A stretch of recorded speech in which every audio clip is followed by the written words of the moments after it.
1938 ജവഹർലാൽ നെഹ്റുവിന്റെ അധ്യക്ഷതയിൽ ദേശീയ പ്ലാനിംഗ് കമ്മിറ്റി നിലവിൽ വന്നു.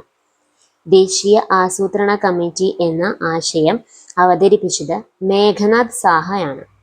1946 ഇന്ത്യയിൽ നിലവിൽ വന്ന ഇടക്കാല ഗവൺമെന്റ് രൂപീകരിച്ച അഡ്വൈസറി പ്ലാനിംഗ് ബോർഡിന്റെ ചെയർമാൻ കെ.സി. നിയോഗിയാണ്.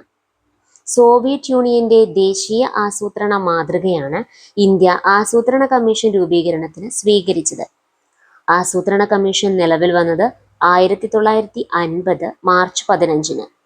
ആസൂത്രണ കമ്മീഷന്റെ ആസ്ഥാനം യോജന ഭവൻ, ന്യൂഡൽഹി.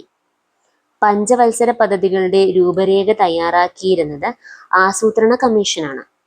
ആസൂത്രണ കമ്മീഷൻ ഒരു ഉപദേശക സമിതിയാണ്. ആസൂത്രണ കമ്മീഷന്റെ ആദ്യ അധ്യക്ഷൻ ജവഹർലാൽ നെഹ്റു ആയിരുന്നു. ആസൂത്രണ കമ്മീഷന്റെ ആദ്യ ഉപാധ്യക്ഷൻ ഗുൽസാരിലാൽ നന്ദ. ആദ്യ കമ്മിറ്റിയിലെ മറ്റംഗങ്ങൾ സി.ഡി. ദേശ്മുഖ്, വി.ടി. കൃഷ്ണമാചാരി, ജി.എൽ. മേത്ത, ആർ.കെ. പാട്ടീൽ. ആസൂത്രണ കമ്മീഷന്റെ അവസാനത്തെ അധ്യക്ഷൻ നരേന്ദ്രമോദി. അവസാനത്തെ ഉപാധ്യക്ഷൻ മൊണ്ടേങ് സിംഗ് അലുവാലിയ. അവസാനത്തെ മെമ്പർ സെക്രട്ടറി സിന്ധുശ്രീ ഖുള്ളർ. സമാന്തര ക്യാബിനറ്റ് ദേശീയ വികസനത്തിന്റെ ആണിക്കല്ല്, സൂപ്പർ ക്യാബിനറ്റ്, സാമ്പത്തിക ക്യാബിനറ്റ് എന്നിങ്ങനെ അറിയപ്പെടുന്നത് ആസൂത്രണ കമ്മീഷനാണ്. ഇന്ത്യയിൽ പ്ലാനിംഗ് കമ്മീഷൻ ആദ്യമായി നാഷണൽ ഹ്യൂമൻ ഡെവലപ്മെന്റ് റിപ്പോർട്ട് പ്രസിദ്ധീകരിച്ച വർഷം 2001 ആണ്.